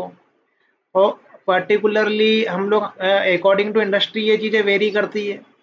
तो जब भी हम हमारे कोड को डिप्लॉय करते हैं सर्वर पे, तो उस पर्टिकुलरली वो हमारी क्यूए टीम भी टेस्ट कर रही होती है, और हमारी क्लाइंट साइड यूए की जो टीम है, you as a UAT environment में क्लाइंट साइड टीम भी इसको टेस्ट कर रही होती है, ताकि एक्स पर द क्लाइंट रिक्वायरमेंट, यदि वो लोग अपना फीडबैक दे सके, यदि उनके एक्सपेक्टेड हमारा प्रोडक्ट वर्क कर रहा है नहीं, ताकि हम हैंड टू हैंड उस पर्टिकुलरली उस फीडबैक के अकॉर्डिंगली कुछ चेंजेस कर ले, मॉडिफिकेशन कर लें, या वो इशू को हम लोग फिक्स कर ले, ताकि हमारा क्वालिटी प्रोडक्ट डिलीवर हो। तो बेस्ड ऑन दैट हम लोग हमारी डिलीवरी करेंगे, और फेज बाय फेज हम लोग क्लाइंट को वो फीचर भी डिलीवर वहाँ पर करवाते जाएंगे। तो क्वार्टरली बेसिस पे हो सकती है, मंथली बेसिस पे हो सकती है, इसके अकॉर्डिंगली क्लाइंट बिलिंग होगी, क्लाइंट उस पर्टिकुलर की प्रोडक्ट का जो भी बिलिंग है वो एज ए वेंडर को प्रोवाइड करेगा। डिपेंड करता है इंडस्ट्री पे, अलग अलग इंडस्ट्री का अलग अलग होता है, बट ये लाइफ साइकिल से जानना है ताकि क्वालिटी प्रोडक्ट डिलीवर हो क्लाइंट को। देन प्रोडक्ट विल बी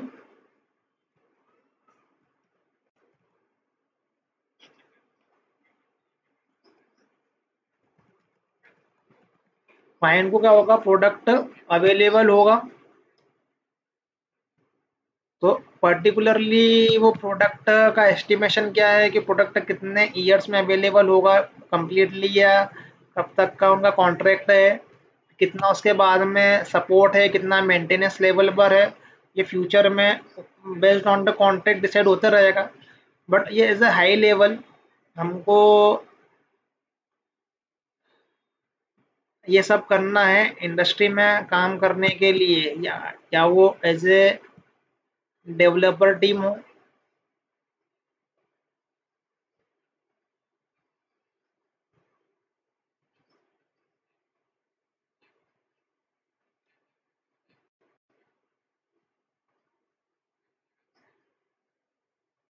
या वो एज ए डेवऑप्स की टीम हो।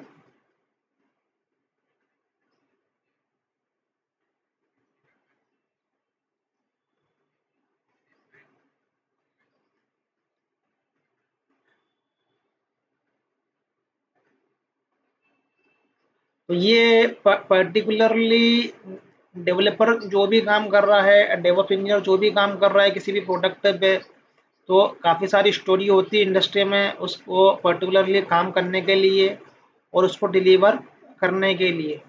तो हम लोग नेक्स्ट सेशन में देखेंगे कि हम लोग जो भी हम इस पर्टिकुलरली प्रोडक्ट को क्रिएट करने वाले हैं, ई कॉमर्स प्रोजेक्ट को क्रिएट करने वाले हैं, तो उस पर्टिकुलरली ई कॉमर्स प्रोजेक्ट में जितने मॉड्यूल्स है, तो उसका as a high level design क्या है,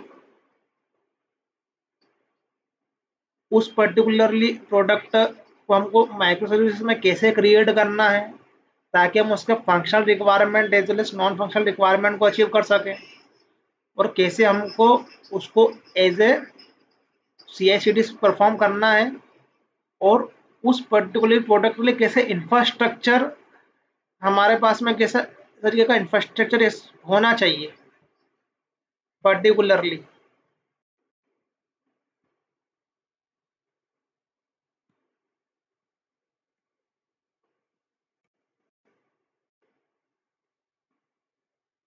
तो माइक्रो सर्विसेज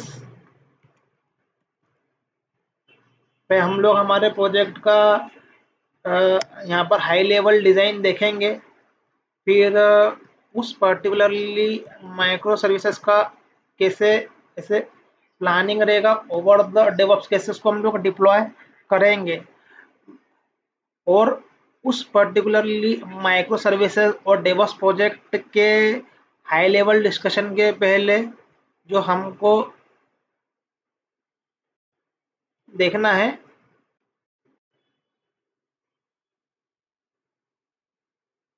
इंफ्रास्ट्रक्चर कैसे, इंफ्रास्ट्रक्चर किस टाइप से इंफ्रास्ट्रक्चर होना चाहिए ताकि हम हमारे पर्टिकुलरली माइक्रो सर्विसेज को क्रिएट कर सकें और उसको हम लोग डिप्लॉय कर सकें, उस पर डेवऑप्स परफॉर्म हो सके कैसे हम लोग। तो ये बिट कॉम्प्लेक्स है। उसके पहले हमको थोड़ा ये समझना होगा कि पहले मोनोलिथिक एप्लीकेशन में ये कैसा था। मोनोलिथिक एप्लीकेशन का जो डेवऑप्स है कैसा वो बिल्ड डिप्लॉयमेंट था उसका, उसमें क्या क्या इशू थे, क्या क्या प्रॉब्लम थी। उसके बाद में हम लोग माइक्रो सर्विसेज पे आएंगे, उसके इंफ्रा के बारे में बात करेंगे, और डिटेल में देखेंगे हम लोग माइक्रो सर्विसेज डिज़ाइन करने के पहले क्या क्या सोचना पड़ता है, क्योंकि माइक्रो सर्विसेज एक तरीके का आर्किटेक्चर है, वो टेक्नोलॉजी नहीं है। कैसे हमको सोचना पड़ता है, क्या क्या इशू होते हैं, क्या क्या चैलेंजेस होते हैं, कैसे कैसे हमको इंफ्रास्ट्रक्चर के लेवल पर चीज़ें पहले से सोचना है, कैसे कैसे हमको उस आर्किटेक्चर को बिल्ड करना है। तो मैं बहुत डीपली शेयर करूँगा सारी इन्फॉर्मेशन, तो फॉलो कीजिए इस वीडियो को, और आई होप ये आपके लिए काफ़ी हेल्पफुल होगी। यदि आपको लगता है कि आपके लिए हेल्पफुल है तो उस चैनल को सब्सक्राइब कीजिए और दोस्तों के साथ में शेयर कीजिए। Thank you.